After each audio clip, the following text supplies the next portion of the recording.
الحمد لله الحنان المنان والمجد والفضل والكرم والامتنان فاطر السماء بأشد البنيان الذي كل يوم هو في شأن خالق الإنس والجان أما بعد فأعوذ بالله من الشيطان الرجيم بسم الله الرحمن الرحيم قل إن كنتم تحبون الله فاتبعوني يحببكم الله صدق الله العظيم وبلغنا رسوله النبي الأمين المتين الكريم ونحن على ما قال ربنا لمن الشاهدين والشاكرين والذاكرين والحمد لله رب العالمين غوث اعظم بمن بسر اسامہ مدد قبلہ دی مدد کعبہ ایمہ مدد بگردہ بلا افتاد کشتی مدد کن یا معین الدین چشتی قادری یمنا رہے یا غوث اعظم میزنم دمد شیخ احمد رضا خان قطب عالم میزنم. آئیے ہم اور آپ سب سے پہلے عقیدت و محبت کے ساتھ اپنے اور ساری کائنات کے مرکز عقیدت حضور رحمت للعالمین شفیع المذنبین طہ و یاسین مالک رقاب نازش ہفت آسماں سیاح لامکان عرب کے سورج عجم کے چاند اللہ کے پیارے ٹوٹے ہوئے دلوں کے سہارے آقا نامدار مدنی تاجدار دونوں عالم کے مالک و مختار جناب محمد رسول اللہ صلی اللہ تعالی علیہ وسلم کی بارگاہ گوہربار میں ہدیہ درود و سلام پیش کرنے کی سعادتیں حاصل کریں. پڑھیں اللہم صلی علی سیدنا و نبینا و مولانا محمد کما تحب اللہ ان تصلی علیہ صلاة و سلام علیک یا سیدی یا حبیبی یا رسول اللہ صلی اللہ تعالی علیہ وسلم. حضرات گرامی، خطبہ مسلمہ میں جس آیت کریمہ کو میں نے تلاوت کرنے کا شرف حاصل کیا، اللہ رب العزت ارشاد فرماتا ہے قل ان کنتم تحبون اللہ. محبوب آپ فرما دیجئے ان کنتم تحبون اللہ، اے لوگو اگر تم اللہ سے محبت کا دعویٰ کرتے ہو فاتبعونی تو میری اتباع کرو. فاتبعونی میری اتباع کرو. پھر کیا ہوگا؟ یحببکم اللہ، اللہ بھی ان سے محبت فرمائے گا. کیا مطلب ہے اس آیت کا؟ کہ اللہ کے پیارے حبیب صلی اللہ علیہ وسلم کو اللہ تعالیٰ یہ فرما رہا ہے کہ محبوب آپ اپنے غلاموں سے کہہ دیجئے کہ ان کا یہ دعویٰ ہے کہ ہم خدا سے محبت کرتے ہیں، خدا کو ایک مانتے ہیں، اس کی عبادت میں کسی کو شریک نہیں کرتے، ہمیشہ اس کی عبادت کی بات کرتے ہیں، اس کی بندگی کی بات کرتے ہیں، اس کے بندے ہونے کو مانتے ہیں. تو محبوب یہ صرف مجھ کو مانیں گے تو اس سے کام نہیں چلے گا. فاتبعونی، محبوبہ فرما دیجئے لوگوں تم خدا کو تو مانتے ہو، تمہارا خدا کو ماننا اسی وقت پورا ہوگا جبکہ تم میرے پیچھے چلو. فاتبعونی، میری اتباع کرو. میرے پیچھے پیچھے چلو گے تو تمہارا یہ دعویٰ سچا ثابت ہوگا. کیا مطلب ہے اس کا؟ محمد کی محبت دین حق کی شرط اول ہے صلی اللہ علیہ وسلم. محمد کی محبت دین حق کی شرط اول ہے. اگر اسی میں ہو خامی تو سب کچھ نامکمل. محمد ہے مدعائے عالم ایجاد سے پیارا، پدر مادر برادر جان و مال اولاد سے پیارا. کسی کی اتباع اس وقت کی جاتی ہے جبکہ اس سے محبت ہو. محبت کے بغیر اتباع ممکن ہی نہیں. آدمی کسی کو فالو اس وقت کرے گا جب اس سے محبت کرے گا. بندہ کسی کے پیچھے اس وقت چلے گا جب اس کو کچھ اپنے نزدیک مانے گا، چاہے گا. مثال کے طور پر ہم کسی عالم سے محبت کرتے ہیں تو عالم سے محبت کرنے کے بعد بندہ اس بات کی طرف مجبور ہوتا ہے کہ عالم کے جو طریقے ہیں وہ اپنائے جائیں. یہ محبت ہی کی بنیاد پر ہوتا ہے. عالم کے بیٹھنے کی طرح بیٹھیں، عالم کے چلنے کی طرح چلیں، عالم کے مصافحے کی طرح مصافحہ کریں، عالم کی عبادت کی طرح عبادت کریں، عالم کے تقوی کو دیکھ کر تقوی حاصل کریں. یہ کب ہوتا ہے؟ جب بندے کے نزدیک اس بندے کی اہمیت ہوتی ہے تبھی تو ہوتا ہے. جب بندے کے نزدیک اس سے محبت ہوتی ہے تبھی تو یہ چیز ہوتی ہے. ورنہ صرف محبت کا جھوٹا دعویٰ کرنا اور اتباع میں پیچھے رہنا تو یہ صحیح محبت کی دلیل ہو ہی نہیں سکتی. اس لیے حضور کی اتباع کے لیے محبت حضور سے ضروری ہے. جب تک حضور سے محبت نہ ہو اتباع ممکن ہی نہیں، اتباع ہو ہی نہیں سکتی. جب آپ محبت کریں گے حضور سے تو حضور کے پیچھے پیچھے چلیں گے، حضور کی سنتوں کو اپنائیں گے، حضور کی اداؤں کو اپنے اندر سمیٹیں گے، حضور کی زندگی سے آپ متعارف ہوں گے، حضور کی شخصیت کو آپ جانیں گے، پڑھیں گے اور حضور کی زندگی کو سمجھ کر حضور کی سنتوں کے مطابق اپنے آپ کو ڈھالیں گے تو ہی آپ کی محبت کا دعویٰ سچا ہوگا. صرف ہم نعرے کے ذریعے یہ بتا دیں کہ ہم غلام رسول ہیں تو اتنا کافی نہیں ہوگا. جب غلامی آپ نے اختیار کر لی ہے تو پھر غلامی آسان نہیں چیز ہے، غلامی بہت مشکل چیز ہے. ہمارے آپ کے جیسے غلام نہیں ہوتے حضور کے غلام بہت بڑے بڑے غلام ہیں، بہت بڑے بڑے غلام ہیں جنہوں نے حضور کی غلامی میں صرف زبانی دعوے نہیں کیے، جانوں کے نذرانے بھی پیش کیے، جانوں کے نذرانے بھی پیش کیے، اولادوں کی قربانی بھی دی، اپنے آپ کو قربان کیا، مال و زر کو قربان کیا، اپنے مکان، تجارت، کاروبار سب کو ٹھوکر مارا حضور کی محبت. ہم سب اتنا نہیں کرتے، ہم صرف زبان سے بولتے کہ ہم بھی غلام رسول ہیں، ہم بھی عاشق رسول ہیں. یہ دعویٰ ہمارا غلط ہے، یہ دعویٰ ہمارا صحیح نہیں ہے. دعویٰ دلیل مانگتا ہے. جب آپ دعویٰ کر رہے ہیں غلام رسول ہے تو اس کی دلیل پیش کیجیے کہ آپ کیسے غلام رسول ہیں. آپ غلام رسول ہونے کا دعویٰ بھی کرتے ہیں اور نمازیں بھی چھوڑ دیتے ہیں.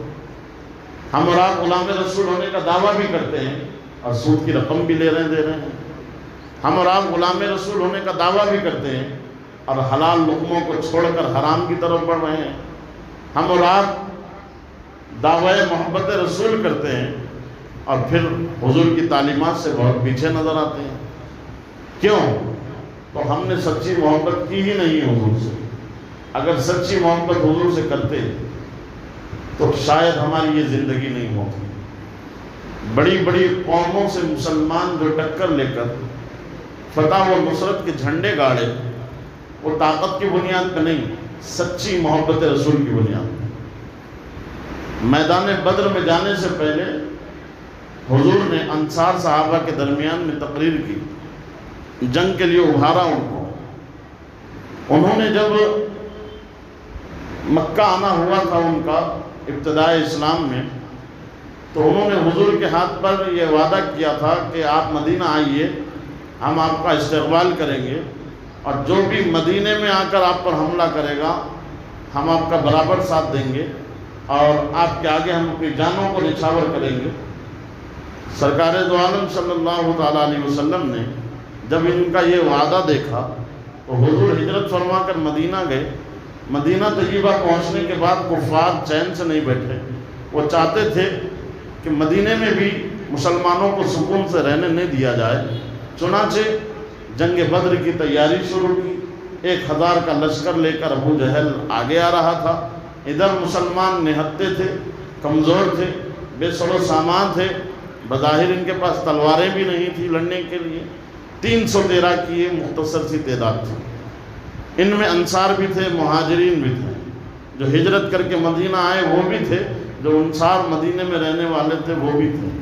حضور نے جب ان کے درمیان میں تقریر کی اور جنگ کے لیے ابھارا تو انہوں نے جو جواب دیا تھا وہ جواب یہ تھا، یا رسول اللہ اس وقت ہم نے جو وعدہ کیا تھا جب مومن نہیں ہوئے تھے، اخلاقی اعتبار سے ہم نے کہا تھا کہ آپ آئیے مدینے کو تو ہم آپ کا ساتھ دیں گے، لیکن یا رسول اللہ اب آپ تقریر کرنے کی ضرورت نہیں ہے، اس لیے کہ ہم آپ کا کلمہ پڑھ چکے ہیں، آپ کو اپنا نبی مان چکے ہیں، آپ کی محبت ہمارے دلوں میں گھر کر چکی ہے، آقا اگر آپ حکم دے دیں تو ہم سمندر میں بھی کود پڑنے تیار ہیں۔ ہم وہ قوم نہیں بنی اسرائیل کی کہ جو موسیٰ سے کہے کہ جا تو اور تیرا رب لڑے، ہم یہاں آرام سے بیٹھیں گے، ہم یہ قوم نہیں ہیں آقا، ہم آپ کی امت ہیں، آپ کے غلام ہیں، آپ سے محبت کرتے ہیں، حضور آپ کی بارگاہ میں ہم ایسے رہیں گے، آگے سے حملہ ہو تو ہم آگے بڑھیں گے، پیچھے سے حملہ ہو تو ہم پیچھے آئیں گے، دائیں بائیں سے ہم دشمن کا مقابلہ کریں گے،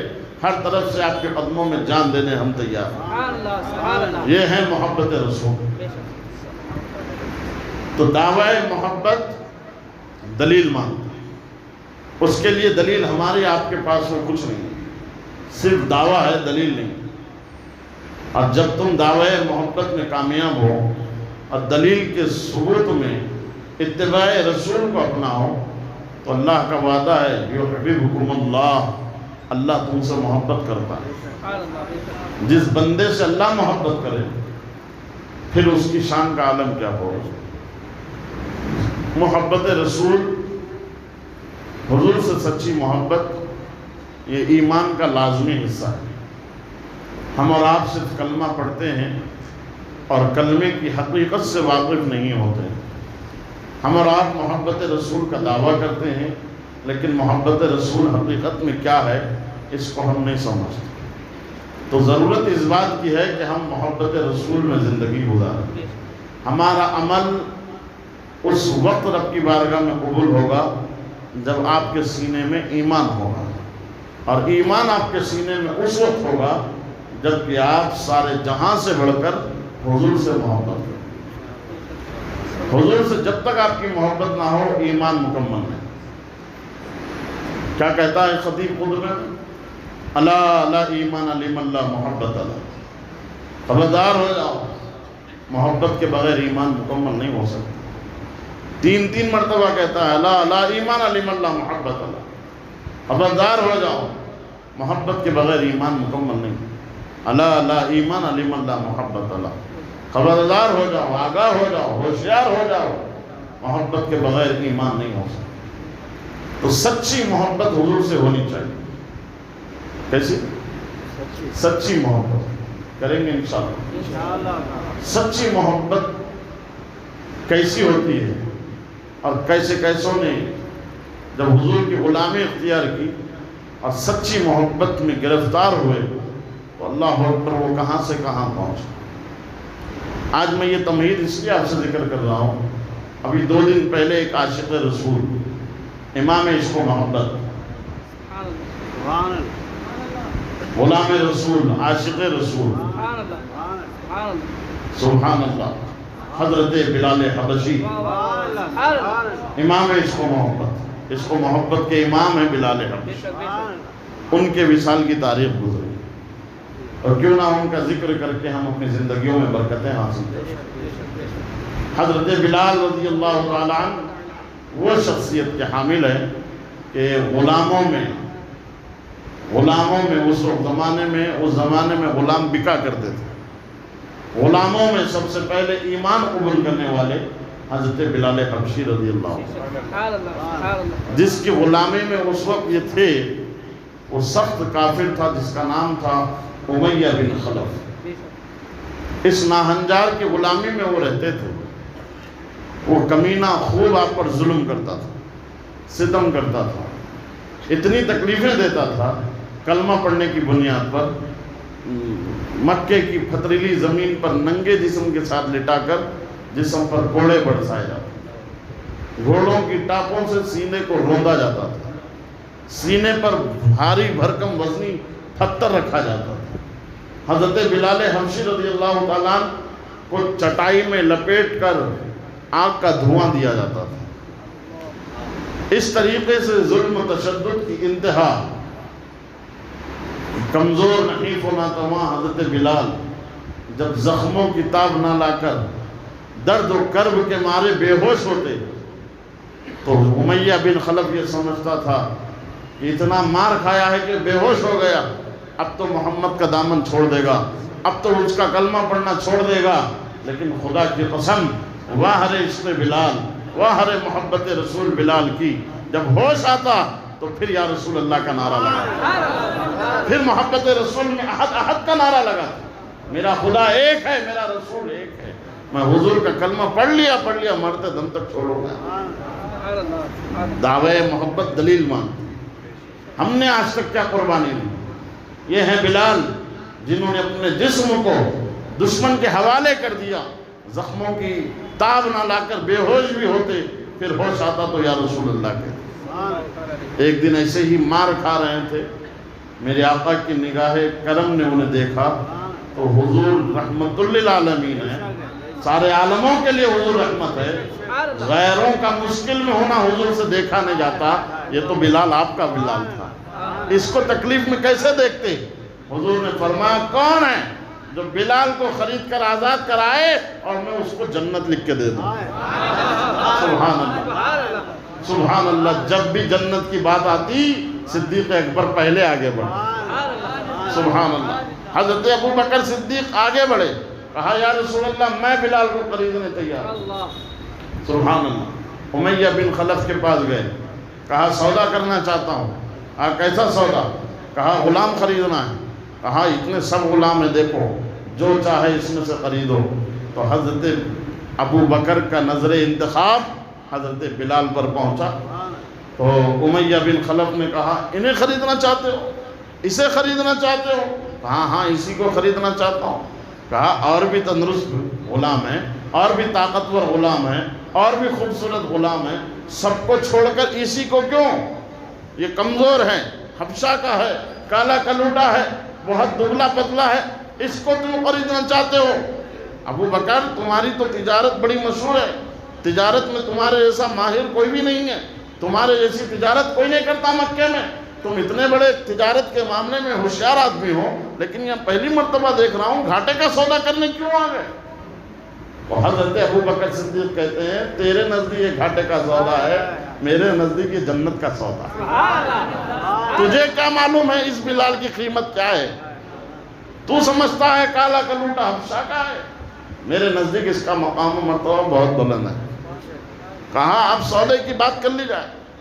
تو جب دیکھا اس نے بلال کی اہمیت ان کے نزدیک بہت زیادہ ہے، تو 3 گنا قیمت اضافہ کر کے مانگا۔ اللہ اکبر۔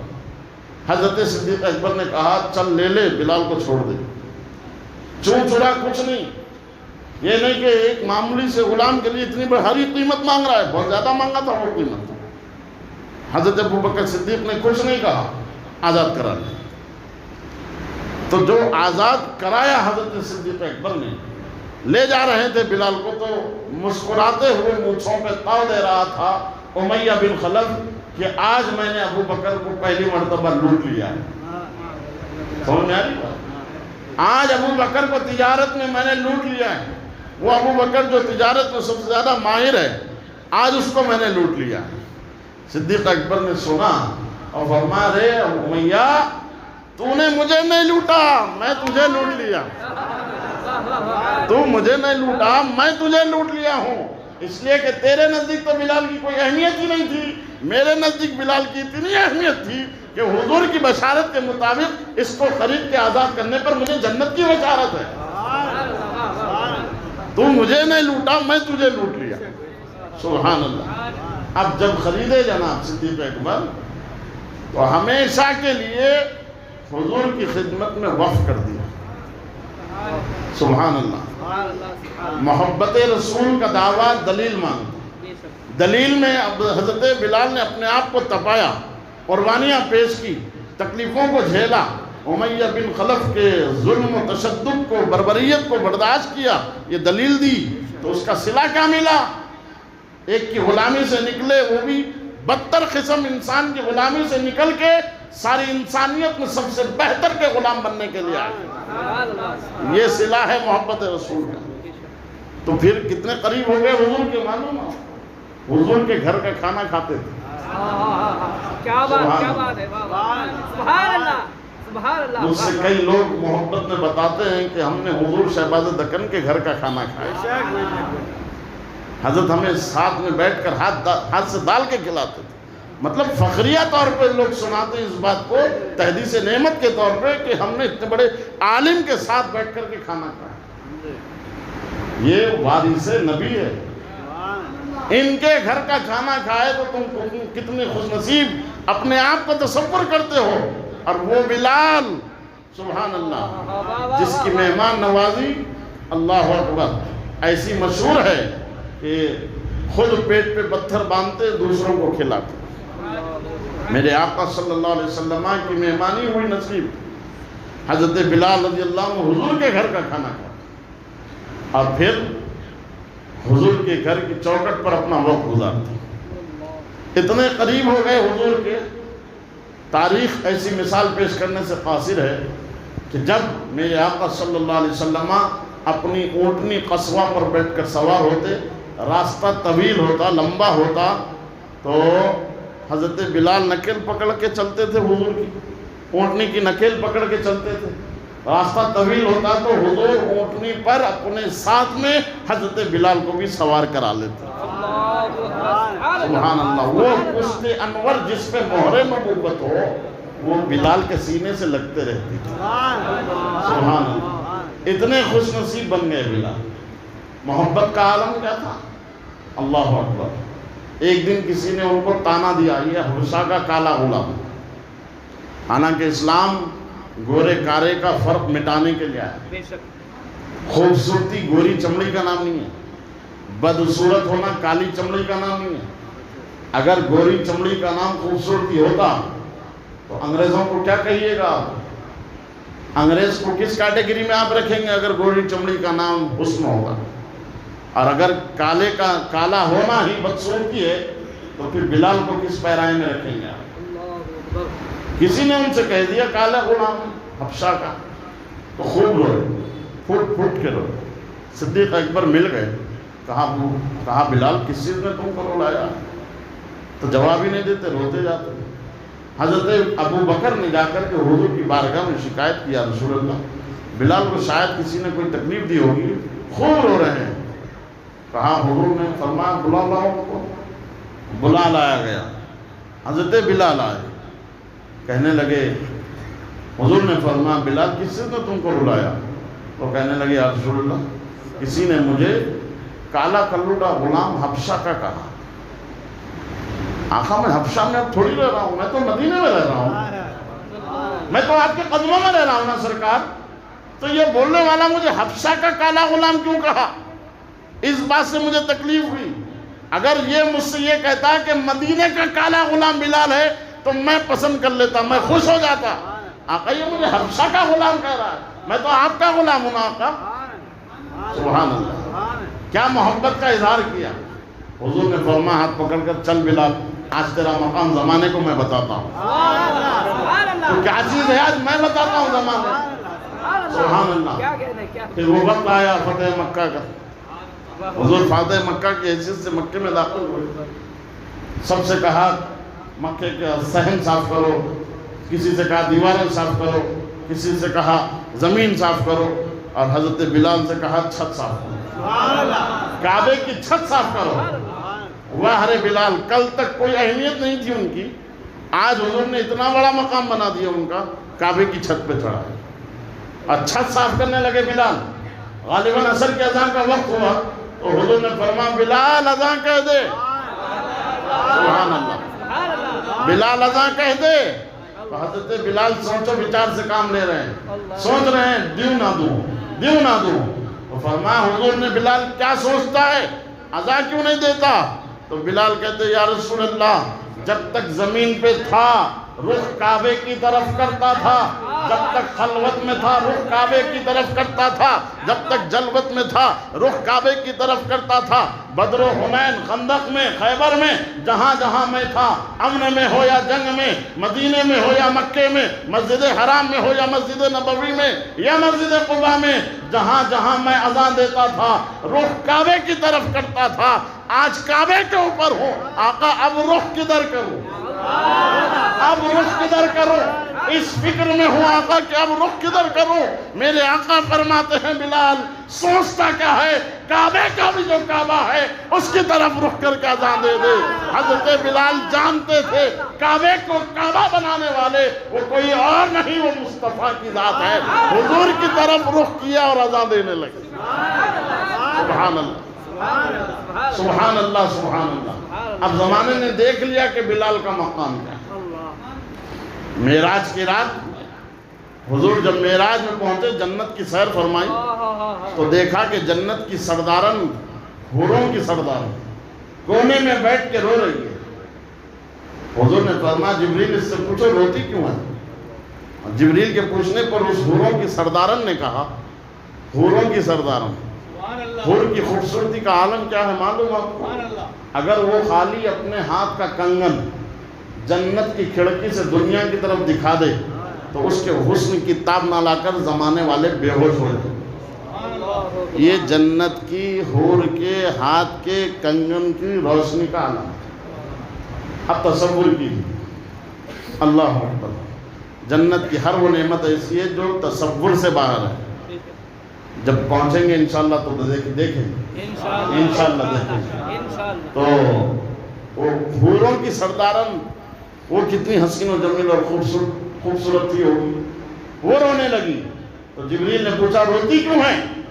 کہا میں حوروں کی سردارن ہوں، حضور نے ابو بکر کے لیے ایک حور کا انتخاب کیا، عمر کے لیے ایک حور کو رکھا، سب میرے سے نیچے ہے وہ۔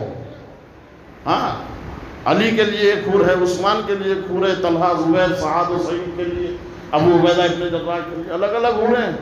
میں حوروں کی سردارن ہوں۔ میرا گمان یہ تھا کہ میری قسمت میں حضور ہوں گے، لیکن میں کیا سن رہی ہوں کہ میری قسمت میں بلال ہے۔ بلال حوروں کی سردارن کہہ رہی ہے کہ میری قسمت میں حضور نے بلال کو رکھا ہے، یعنی میری معیت میں جنت میں میرے ساتھ میں بلال رہیں گے۔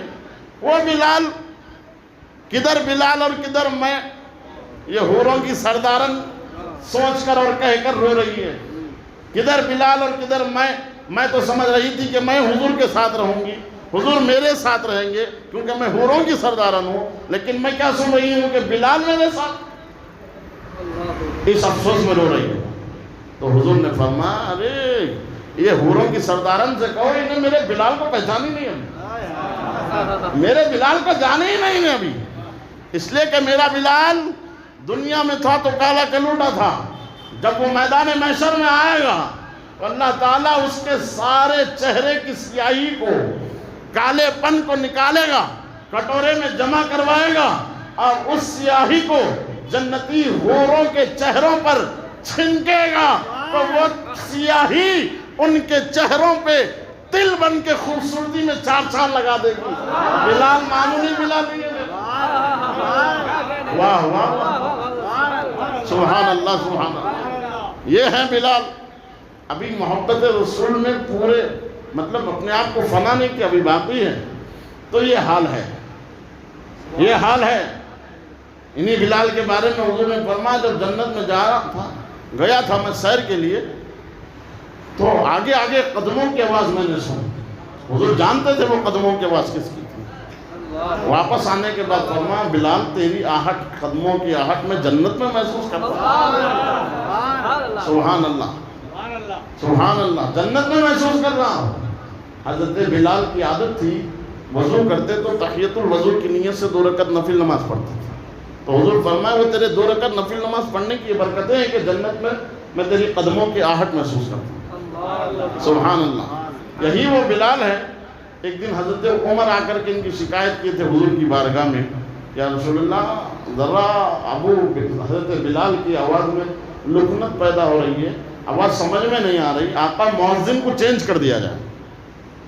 اللہ تو حضور نے بلایا عشاء کی نماز میں، بلال کل سے اذان مت دو، کل سے فلاں صحابی اذان دیں گے۔ یا اللہ، ایسا دل زخمی ہوا کہ ایک ہی تو ایک میرے اندر ادا تھی، اذان دے کر کے حضور کو خوش کرتا تھا، اللہ رسول کو راضی کرتا تھا، لوگ میری اذان کی صدا سن کر کے مسجد کا رخ کرتے تھے، آج وہ بھی مجھ سے چھین لیا گیا۔ خوب گئے، رونے لگے۔ اللہ اکبر۔ رات اتنی لمبی ہوئی کہ حضرت عمر شکایت کرنے والے نیند لینے کے بعد تھک گئے، اتنی نیند ہو گئی۔ حضور کے گھر پر آئے، یا رسول اللہ فجر کی اذان نہیں ہو رہی، نیند لیتے لیتے تھک گیا، کروٹیں بدل بدل کے تھک گیا، آج اذان کیوں نہیں ہو رہی ہے فجر کی؟ وہ سرکار نے فرمایا تم نے کس کو روکا اذان دینے سے؟ کس کی شکایت کی تم نے اذان دینے سے؟ اذان دینے سے روکنا چاہا نا بلال کو؟ جبریل آ کر کے کہہ رہے ہیں جب تک بلال اذانیں دیں گے آج کا سورج نہیں نکلے گا۔ سبحان اللہ۔ جب تک بلال اذانیں دیں گے آج کا سورج نہیں نکلے گا۔ یہ ہے بلال کا موقع۔ زندگی بھر حضور کے ساتھ رہے، زندگی پوری گزاری حضور کے ساتھ۔ جب کبھی بھی حضور پر جان دینے کا موقع ملتا پیچھے نہیں ہٹتے، ہر قدم پہ حضور کے ساتھ ہوتے۔ بظاہر جب حضور کا دنیا سے وصال ہوا تو حضرت بلال کی کیفیت بدل گئی، ایک دم جنون کی کیفیت میں آ گئی، پاگل پن۔ لوگ کہتے ہیں بلال پاگل ہو گئے۔ ارے بھائی، ایک عالم کی موت عالم کی موت ہے، نہیں؟ ہم جس سے سچے دل سے محبت کرتے ہوں اور ہمارا وہ مقتدا ہو، پیشوا ہو، رہنما ہو، بزرگ ہو، پیر ہو، اگر وہ دنیا سے رخصت ہو جائے تو چاہنے والوں کی حالت خراب ہو جاتی ہے۔ یہ جانے کائنات مصطفیٰ جن کی صبح شام صحابہ دیکھا کرتے ہیں، حضور کا وصال ظاہری طور پہ دنیا سے جب ہوا تو بہت بری حالت ہوئی تھی صحابہ کے غم کی وجہ سے۔ حضرت عمر کا تو معاملہ یہ تھا کہ تلوار نکال کر بیٹھ گئے تھے حضور کے وصال کے دن، اور جو یہ فرماتے تھے، جو یہ کہا کہ حضور دنیا سے پردہ کرے گردن مار دوں گا، خاموش رہو، حضور زندہ ہے، حضور کا انتقال ہوا نہیں بولنا، مار ڈالوں گا، یہ کیفیت تھی۔ کئی صحابہ پر غشی تاری، بے ہوشی تاری۔ حضرت بلال کی کیفیت دیگر پاگلوں جیسی حرکتیں، اللہ اکبر، اس کیفیت میں کہ لوگوں کو مجنون بولنے لگے، بلال پاگل ہو گئے۔ 2-3 دن مدینے میں رہے وصال کے بعد میں، اس کے بعد مدینہ چھوڑ دیا۔ حضور نظر نہیں آ رہے تو مدینے میں رہنے کا کیا فائدہ؟ جب تک حضور تھے حضور کو دیکھ کر آنکھیں ٹھنڈی کرتے تھے، اب حضور نظر نہیں آ رہے تو کیا فائدہ مدینے میں رہے؟ چلے گئے ملک شام۔ گئے تو قسمت بیدار ہوئی، خواب میں حضور تشریف لائے۔ اور ماں بلال مجھ سے ناراض ہے، بلال تو مجھ سے ناراض ہے۔ کہا یا رسول اللہ آپ سے کیسے ناراض ہو سکتا ہوں؟ سرکار جو آپ سے ناراض ہوا وہ تو جہنم میں چلا گیا۔ سرکار میں ناراض کہاں؟ لگتا ہے آپ ہی مجھ سے ناراض ہے، اسی لیے تو پردے میں چلے گئے، اسی لیے تو دیدار نہیں ہوتے آپ کے۔ حضور شاید آپ مجھ سے ناراض ہیں۔ سرکار نے فرمایا نہیں بلال، میں تجھ سے ناراض نہیں ہوں، آ جانا میرے سے ملنے، آ جا مدینے کو، مدینے آنا میرے سے ملنے کے لیے۔ خواب میں حضور نے کہا اللہ اکبر، خواب چھوٹا، نیند ختم ہوئی، اسی وقت مدینہ شریف کی راہ لی، اونٹنی پر سوار ہو کر نکل گئے مدینے پر ملک شام سے، صرف خواب کی بنیاد پر کہ بلال آنا میرے سے ملنے، مدینہ کیوں نہیں آتا؟ یہ سن کر بلال خواب چھوٹا، نیند ختم ہوئی اور سفر کے لیے نکل گئے۔ اب مدینہ طیبہ پہنچے، اللہ اکبر، پھر وہ کیفیت جب حضور کا وصال ہوا تھا نا تو پوچھتے تھے، جا کے درختوں سے پوچھتے تھے حضور کہاں ہے، دیواروں سے پوچھتے تھے حضور کہاں ہے، جو ملتا اس سے پوچھتے تھے بھائی بتاؤ حضور کہاں ہے۔ سب تسلی دیتے تھے بلال حضور آرام فرمانے، قبر انور میں آرام فرمانے، صبر کرو صبر کرو، بلال حضور آرام فرمانے۔ کیفیت ایسی تھی کہ جس سے بولے اس سے پوچھتے تھے کہاں حضور، حضور کہاں؟ پھر جب آئے مدینہ پاک کو پھر وہی کیفیت، مسجد نبوی کے پاس آ کے کہنے لگے حضور کہاں؟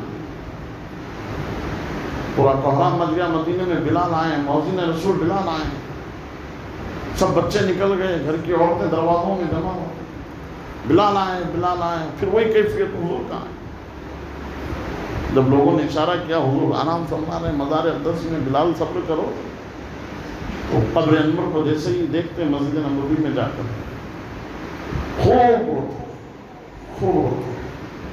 کہتے یا رسول اللہ بلایا ہے، دیدار نہیں کراؤ گے؟ آقا بلایا ہے ملاقات نہیں کرو گے؟ رو رو کر بے ہوش ہو۔ حضرت ابوبکر آ گئے ہیں، بڑے بڑے جلے صحابہ آ گئے، تے بلال اٹھو صبر کرو، حضور آرام فرما رہے ہیں، تکلیف مند ہو صبر کرو۔ مان نہیں رہے بلال، پھوٹ پھوٹ کے روتے جا رہے ہیں۔ کسی نے کہا کہ بلال کو اگر منانا ہے، ان کا ذہن منتقل کرنا ہے دوسری طرف، تو ان سے کہو اذان دے دیں، شاید اس کی طرف ان کا دل مائل ہو جائے تو یہ غم سے نکلیں۔ تو ابو بکر سے لوگوں نے کہا ذرا کہیے نا بلال سے، اور کہا بلال بس کرو رونا، چلو حضور آرام کر رہے ہیں، چلو ذرا چل کر کے اذان دو۔ وہ اذان سنو جو حضور کو سناتے تھے۔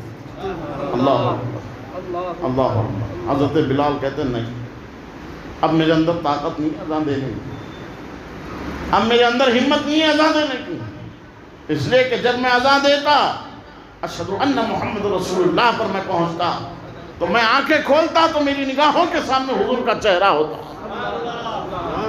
اب میرے اندر یہ طاقت نہیں ہے کہ میں اذان دوں۔ اللہ اکبر۔ ابو بکر نے اصرار کیا تو کہا ابو بکر کیا بات ہے، آزاد کرانے کا بدلہ مانگ رہے ہو مجھ سے؟ نہیں بلال میرے بھائی، بلال وہ تو بدلہ اللہ رسول نے مجھے کب کے دے چکا ہے، میں وہ بدلہ نہیں مانتا، تم سے گزارش کرتا ہوں۔ حضرت ابو بکر کی بھی حضرت بلال نہیں چھوڑ رہے، بہت تکلیف میں ہے، غم میں ہے، حضور کی جدائی میں رو رہے ہیں۔ کسی نے کہا کہ حسنین کریمین کو بلا لاؤ، یہ نبی کے نواسوں کو، شہزادوں کو بلا لاؤ، ان کی بات شاید بلال سن لیں گے۔ جب بلایا گیا تو حسنین کریمین ننھے قدموں سے آئے، کہنے لگے چچا وہ اذان کیوں نہیں سناتے جو نانا کو سناتے تھے؟ چلو نا چچا وہ اذان سنو۔ اللہ اکبر۔ حضرت بلال کہتے ہیں اگر حضور سے وہ حدیث نہیں سنتا کہ جس نے حسن و حسین کو راضی کیا اس نے مجھ محمد کو راضی کیا، اور جس نے مجھ کو راضی کیا اس نے خدا کو راضی کیا، اگر یہ حدیث نہیں سنتا تو بیٹے میں کبھی بھی تمہاری فرمائش پوری نہیں کرتا، چلو تمہارے کہنے پہ آج اذان دیتا ہوں۔ مسجد نبوی کے منبر پر اذان دی، اللہ اکبر اللہ اکبر۔ مدینے میں سناٹا طاری ہو گیا، لوگ کہہ رہے ہیں آپس میں مؤذن رسول بلال اذان دے رہا۔ اللہ اکبر۔ جب اذان دے رہے تھے مؤذن رسول بلال تو بچے اپنی ماؤں کا پلو پکڑ کر کہتے تھے امی اذان دینے کے لیے بلال آئے ہیں، کیا نماز پڑھانے حضور آئیں گے؟ اللہ اکبر۔ کیا نماز پڑھانے حضور آئیں گے؟ مائیں تسلی دیتی تھی بچوں کو۔ دستور کے مطابق حضرت بلال نے اللہ اکبر کی صدا بلند کی، اشہد ان لا الہ الا اللہ پڑھا۔ جب پہنچے اشہد ان محمد رسول اللہ پر، آنکھ کھولی دیکھا کہ حضور نظر نہیں آئے، چیخ ماری اور وہیں بے ہوش ہو گئے۔ اللہ اکبر۔ جب ہوش آیا کسی سے بات چیت نہیں کی، پھر چلے گئے ملک شام، پھر زندگی میں کبھی مدینہ نہیں آئے، اور حضور کے وصال کے بعد سے جب تک باحیات رہے مسکرایا تک نہیں، ہنسنا تو دور کی بات ہے۔ حضرت بلال مسکرائے بھی نہیں، اتنا عشق حضور سے۔ جب وہ نزا کی کیفیت ہوئی، عالم مرگ میں آپ تھے، بستر موت پر آپ تھے، تو اچانک ایسے وقت میں جبکہ جان روح نکلنے والی ہے بدن سے، مسکرانے لگے، چہرے پہ مسکراہٹ آئی۔ بیوی نے کہا میرے شوہر کی مسکراہٹ پہ میں قربان، زندگی بھر ترس گئی حضور کے وصال سے لے کے اب تک کبھی چہرے پہ مسکان نہیں دیکھی، مسکراہٹ نہیں دیکھی۔ آج اس کیفیت میں جبکہ تکلیف میں لوگ ہوتے ہیں، کراہ رہے ہوتے ہیں، آہ و زاری کر رہے ہوتے ہیں، ایسے وقت میں تم مسکرا رہے ہو بلال، اللہ تمہاری یہ مسکراہٹ کو سلامت رکھے۔ تو حضرت بلال کہتے ہیں سن، جس کی محبت میں مسکرانا چھوڑ دیا تھا اب اس سے ملاقات کا وقت آ گیا ہے، اب مروں گا جاؤں گا قبر میں تو میرے آقا کا دیدار نصیب ہوگا، اس لیے میں مسکرا رہا ہوں۔ سبحان اللہ، سبحان اللہ۔ یہ ہے حضرت بلال رضی اللہ عنہ کی زندگی۔ ہم بھی آپ بھی بہت تذکرے کرتے ہیں عشق و محبت کے، شاید کہ ہم سچے عاشق ہو جائیں، شاید کہ ہمارے دل میں بھی ایسی الفت حضور سے پیدا ہو جائے۔ حضور کی محبت میرے بھائی نقصان نہیں دیتی، بظاہر دنیا میں تکلیفیں آتی، مصیبتیں آتی، اب اللہ تعالیٰ سے محبت کا بھی آپ دعویٰ کریں گے نا تو اللہ تعالیٰ تمہیں ایسے ہی نہیں چھوڑے گا. اللہ فرماتا ہے افحسبتم انما خلقناکم عبثا، کہ ہم نے تم کو خالی ایسے ہی پیدا کر دیا. ایسا نہیں ہے، بلکہ تمہیں ہم آزمائیں گے. تمہارے اوپر مصیبتیں لا دی جائے گی، پریشانیاں چار طرف سے آئے گی. ہم آزمائیں گے بندوں کو ہمارے. اور بندوں کو جب آزمائیں گے نا، وہ آزمائش پر ثابت قدم رہیں گے نا، تو پھر اللہ تعالیٰ ان کو وہ مرتبہ عطا فرماتا. آپ اپنے اولیاء کی، انبیاء کی، نجبا مصطفیٰ کی فہرست اٹھا کے دیکھو، ان کی سیرت اٹھا کے دیکھو، یہ لوگ اتنے بڑے مقام پہ پہنچے کیسے. تو ان کی زندگیاں آپ کو بتائے گی وہ بہت تکلیفیں برداشت کی، بہت مصیبتوں کو جھیلا، بہت زیادہ تکلیفیں اٹھائی راہ خدا میں، تب جا کر کے ان کا وہ مقام و مرتبہ ہوا. سرکار غوث پاک رضی اللہ تعالیٰ عنہ آج پیروں کے پیر ہے نا، ولی کامل ہے، ولیوں کے ولی ہے، سلطان الاولیاء ہے، مگر زندگی کیسے گزاری آپ نے؟ پتے کھا کر، 3 دن تک بھوکے رہ کر، 40 دن تک عشاء کے وضو سے فجر کی نماز ادا کر کے، ایک پیر پہ ٹھہر کے قرآن پڑھ کے، کبھی پتے بھی نصیب نہیں، پانی بھی نصیب نہیں، بھوکے رہ کر کے. یہ ہے تپنا پڑتا ہے محبت میں، تب جا کر کے اس کا صلہ بہترین ملتا ہے. ہم اور آپ صرف دعویٰ کرے ہیں اور مزے میں زندگی گزار رہے ہیں، تو ہم سچے محب ابھی نہیں بنے، سچے عاشق رسول نہیں بنے. سچا عاشق وہ ہوتا ہے جو قربانیاں دیتا ہے، وقت کی بھی قربانی، جان کی بھی، مال کی بھی، اولاد کی بھی، ہر چیز کی قربانی دیتا ہے. نہ ہم وقت کی قربانی دے رہے ہیں، جان تو دور کی بات ہے. ہم اپنی خواہشات کی قربانی نہیں دیتے ہیں، جان کی دینا تو بہت دور کی بات ہے. اگر سچے عاشق رسول ہیں تو آج سے آپ عہد کر لیجئے کہ ہمیں سچے عاشق رسول بننے اور اس پر قائم رہنے کی دلیل ہمیں یہ پیش کرنی ہے کہ حضور کو نماز پسند تھی، ہمیں بھی نماز پسند رہے گی. آج جو مسلمان در در کی ٹھوکریں کھا رہا ہے، خدا کی قسم اگر کربلا کی داستان کو تم فراموش نہیں کیے ہوتے تو ہر نماز میں یہ منظر ہوتا جو جمعہ کا منظر ہے. یہ وہ دن کب آئے گا کہ فجر میں، عصر میں، ظہر میں، مغرب و عشاء میں اتنی بھیڑ کے ساتھ لوگ آئیں گے. وہ کون ہوتے ہیں اور یہ کون ہے؟ صرف جمعہ کے ہم مسلمان اور عشق کے دعوے، یہ غلط ہے. پکے حسینی بنو، پکے نبی کے غلام بنو، اور اپنی غلامی کا ثبوت دیتے ہوئے بتاؤ کہ ہم حضور سے، آپ سے، یا رسول اللہ، ہم آپ سے خالی دعوے کی محبت نہیں کرتے، دعوے میں ہم دلیل بھی پیش کرتے ہیں. آج وقت کی قربانی دے کر کے نمازیں پڑھ رہے ہیں، کل وقت آئے گا تو جان کے بھی نذرانے ہم دیں گے انشاءاللہ. اور دشمنوں کی سوچ اور پلاننگ کو سمجھو مسلمانوں، تمہیں اللہ رسول سے دور کرنے کے لیے وہ دن رات کوشش کر رہے ہیں، اور تم ان کے مقصد میں ان کا ساتھ دیں گے تو کتنے بڑے نقصان کے ذمہ دار ہوں گے آپ ذرا سوچو. انشاءاللہ دشمنوں کی طاقت ویسے بھی ختم ہو جائے گی جب آپ کا رخ مسجدوں کی طرف ہوگا، اور ایسا رخ ہوگا جیسے عیدوں میں آپ نمازوں میں آتے ہیں، مسجدوں کو بھر دیتے ہیں، جمعہ میں آ کر مسجدوں کو بھر دیتے ہیں. کاش کہ یہ مسجدوں کو بھرنا ہر نماز میں ہو، 5 وقتہ نماز میں یہ مسجدیں بھری جائے تو انشاءاللہ المستعان دشمن دیکھے گا تو کانپے گا. انشاءاللہ دشمن دیکھے گا تو لرزہ بر اندام ہوگا. آپ کو ہتھیار اٹھانے کی ضرورت نہیں، تلوار اٹھانے کی ضرورت نہیں، جہاد کرنے کی ضرورت نہیں. بس آپ 5 وقتہ نمازوں میں استعداد کے ساتھ آ جاؤ، انشاءاللہ تعالیٰ دشمن پر کامیابی نصیب ہوگی. امید کرتا ہوں شاید کہ تیرے دل میں اتر گئی میری بات. اللہ تعالیٰ عمل کی توفیق عطا فرمائے، عشق مصطفیٰ میں زندگی گزارنے کی توفیق عطا فرمائے، حضرت بلال رضی اللہ تعالیٰ عنہ کی عشق کا صدقہ عطا فرمائے. آمین بجاہ سید المرسلین یا رب العالمین. وآخر دعوانا ان الحمدللہ رب العالمین.